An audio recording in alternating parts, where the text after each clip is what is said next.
Welcome to Cheater Confessions. Let's get started with today's story. 12 years married, and Judith still insisted on planning our anniversary herself. This year, don't worry about a thing, she said, smiling as she reached across the kitchen counter. Just dress sharp and show up hungry. It was the most affection she'd shown me in weeks. To be fair, things had been off between us for a while. Less talking, more silence at the dinner table. Her phone was glued to her hand like it was a second limb. She was working part-time at a boutique, taking yoga classes and spending a lot of time with her best friend Jasmine. I figured we were just in a slump. So when she started acting upbeat again around late May, I thought maybe she was trying to reset things. We'd had a few rocky stretches over the years, but we always found our way back. I gave her the benefit of the doubt. That's what you do after 12 years. We drove downtown together the night of our anniversary. She was humming, tapping her fingers on the dashboard like a girl going to prom. I asked her what restaurant she picked. "You'll see," she said, turning to smile at me. "It's memorable." The place was high-end, one of those rooftop spots with glass walls and quiet music. She wore a long navy dress. I had a blazer on and tried to remember the last time we dressed up together. It had been a while. We got seated by the windows. She ordered wine, still smiling. I could tell she was excited about something, but not in the way I expected. There was this nervous energy under it, like someone waiting for a show to start. "Judith," I said after a few minutes, "you're acting strange. Did you invite someone?" She gave a little shrug and picked up her phone, tapping the screen. "You'll see." At that point, I thought maybe she'd invited Jasmine. Then she said it again, quietly, while looking toward the entrance. "Just wait. It'll make sense." He walked in just as the appetizers hit the table. Tall guy, mid-30s maybe. Tan blazer, jeans too tight for a formal place like this. Confident stride, like he owned the room, or was trying to. Judith stood up. She didn't just wave him over. She beamed like he was a celebrity walking into her surprise party. My gut dropped before my brain caught up. "Albert," she said, turning to me. "This is Peter. He's important to me." Peter reached out to shake my hand. I didn't move. "What's going on?" I asked, not angry. Just cold, focused. Judith hesitated, then sat back down while Peter slid into the seat next to her, the one the waiter had politely left empty. Her tone was calm, rehearsed. "I didn't want to lie to you anymore," she said. "We've been drifting for a long time. I met Peter 4 months ago. He makes me feel alive, seen. I wanted you to meet him, like adults." I looked at her, then at him. Peter was pretending to examine the wine menu like this were all just dinner and introductions. "You brought your boyfriend," I said, "to our anniversary dinner." "I didn't want to hide it," she said, almost defensive now. "I thought you deserved honesty." "That's not honesty," I replied. "That's theater." Peter smirked like he thought he'd won something. I flagged the waiter over and asked for the check. Just my drink and the appetizer, paid in cash. I folded my napkin slowly and stood up. "Well," I said, "thanks for clearing things up." Judith looked stunned for a second, like she expected a scene. Yelling, accusations. Instead, I just walked. I didn't turn back. Not when she called my name, not when Peter laughed softly behind me. I stepped into the elevator, hit the ground floor button, and felt everything go still. 12 years, gone in a few minutes. She never came home that night. No call, no text, nothing. I assumed she stayed with Peter. Maybe that was the plan all along. Either way, the house was quiet when I got back. Her things were untouched, but I slept in the guest room anyway. I didn't want to share a bed with a ghost. I called my lawyer the next morning. Marissa Hahn, sharp, quiet, and efficient. I'd used her once years ago for a property deal. She didn't ask questions when I said I needed divorce papers drawn up, just asked if there were kids involved. There weren't. Just two people who had once planned a life and now didn't speak the same language. By Wednesday, everything was filed. Judith didn't call me after that night, but she did text. Long ones, short ones, questions, accusations. At first it was, "Can we talk like grown-ups?" Then, "I don't get why you're being so cold." A day later, "This doesn't have to be ugly. We can figure it out." I didn't respond. There wasn't anything to say. On the 4th day, it escalated. She sent a wall of text about how I had emotionally checked out years ago, and that she did what she had to do to feel loved. Then came the guilt trip. "You should have fought for us instead of walking away." That was rich. She thought bringing Peter to a rooftop restaurant was a conversation starter. Then, finally, she showed up. It was a Tuesday evening. I was sorting mail when someone knocked. Through the peephole, I saw her standing there in a gray sweater, arms crossed, not crying, just staring at the door like she expected it to open on its own. She still had a key, but she knocked anyway. Maybe because she wasn't sure what she was coming home to. I opened the door, but only halfway. Stood in the doorway, blocking her path. We didn't move, just looked at each other. "Albert," she said quietly, "please, can we just talk?" I didn't move. After a beat, she tried again. "I didn't mean for it to go like that. I just wanted you to understand." I leaned against the doorframe, arms crossed. "You made your choice at that table, Judith. Now you live with it." She stood there for another few seconds, then left. The first formal letter came 2 weeks later. Judith's lawyer, someone named Ronald Miles, sent it certified. I opened it at my kitchen table while eating leftovers. The letter made their position clear. Judith was seeking full possession of the house, $2,500 monthly in spousal support, and an equitable share of my retirement fund. The reasoning? That she had sacrificed professional opportunities to support our marriage and was now facing significant emotional distress due to my sudden abandonment. I didn't even finish the leftovers. I called Marissa.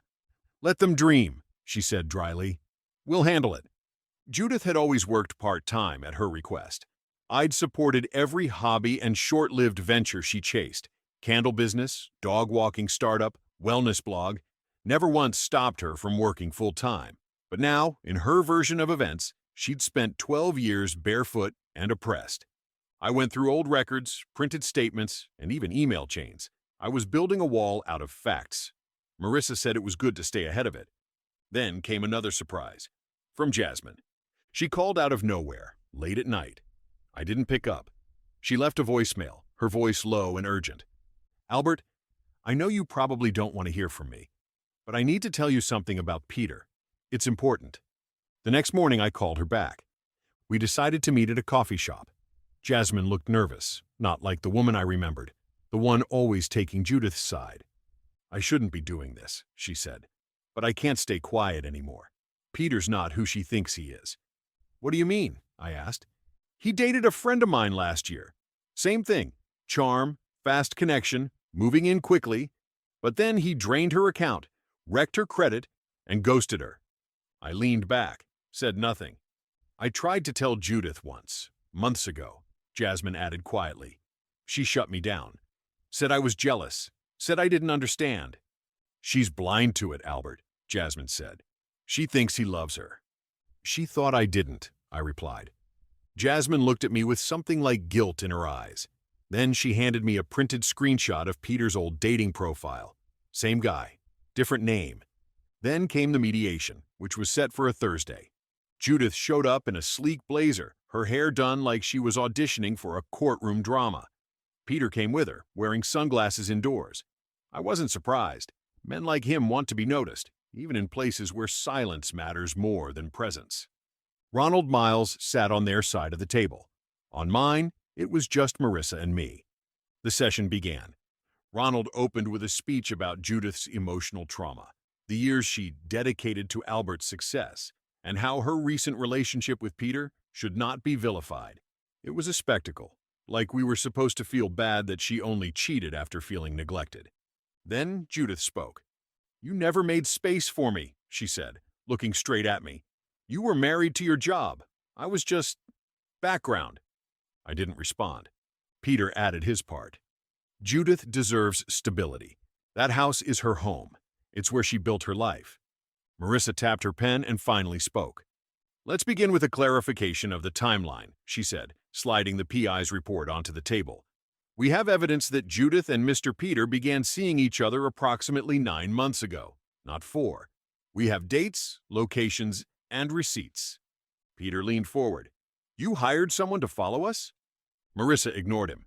She laid out bank records and itemized credit card statements, luxury dinners, hotel stays, spa visits, all charged to the shared account Judith had access to.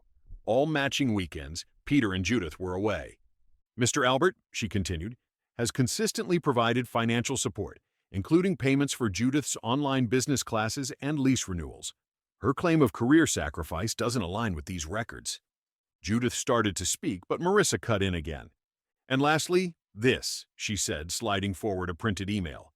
Judith wrote to a friend about her plan to finally shake Albert out of his shell by showing him what he's missing. That dinner wasn't disclosure. It was humiliation. The room went still. Peter's jaw tightened. Ronald blinked. Judith stared at the table, hands clenched in her lap. No one said a word for nearly a minute. The mediator called for a recess. Judith didn't move. Peter stood up, mumbled something about the restroom, and didn't come back for 15 minutes. Marissa and I waited. When they returned, Judith looked like she'd aged a year. Peter's cocky air was gone. He sat back, arms crossed, jaw clenched. Ronald cleared his throat and spoke with a new tone. Less fire, more reality. My client is willing to consider a more equitable settlement. She's open to selling the house and splitting the proceeds. No spousal support? Marissa asked flatly. Judith hesitated, but then nodded. They folded fast. We both knew why. The moment the PI report and the financial records were on the table, their leverage vanished. All they had left was performance, and that didn't play well with hard evidence. Then came the kicker. Marissa brought up the credit card debt Judith racked up, $5,000 spent on her getaways with Peter. That amount, she said, will be subtracted from Judith's share of the home equity, misuse of marital funds. Peter spoke for the first time since returning. Are we done here? Judith looked at him, surprised by his coldness. You said you'd support me, she whispered. Peter didn't respond. The mediator finalized the notes. Terms would be drafted and signed the following week. I stood, shook the mediator's hand, and walked out without a glance back. Judith never said goodbye. They had come in trying to write a story where I was the villain. But the facts didn't lie, and the show collapsed under its own weight. That night, Jasmine texted me, just a single line. He's already talking to someone new. I didn't reply. Somewhere in that silence, I knew Judith finally realized Peter hadn't been her way out. He'd been her cliff. 6 months later, the divorce was finalized. The house sold at a decent price, even with the market dipping. After paying off the mortgage and subtracting Judith's affairs spending, the remaining equity was split. I used my share to buy a modest 2-bedroom just outside the city. Nothing flashy, but quiet, steady, and mine. Judith kept the furniture. I didn't want any of it. Not the couch we never sat on together, not the dining table that saw more phone scrolling than conversation. I started fresh. Clean walls. No photos on display yet, just books and a few tools in the garage. There was a moment a few weeks back. I found an old photo album in a moving box, one of those thick leather-bound ones Judith insisted on making every year. I flipped through it on the couch and saw pictures of our first apartment, a camping trip in Colorado, and her laughing in the kitchen with flour on her face. It didn't sting like I thought it would, just a distant warmth, like looking at someone else's life. I closed the album, slid it into a storage bin, and placed it in the back of the closet. Not angry, not sentimental, just done. I didn't keep any photos of the dinner. Didn't need to. That night wasn't a heartbreak. It was a reset. The end of pretending. The start of something quieter, stronger, and mine alone. I'm not looking for anything new. Not right now. I take long walks. I fix things that need fixing. I don't wait for the other shoe to drop. Judith tried to break me at a dinner table. All she did was free me. Thank you for watching.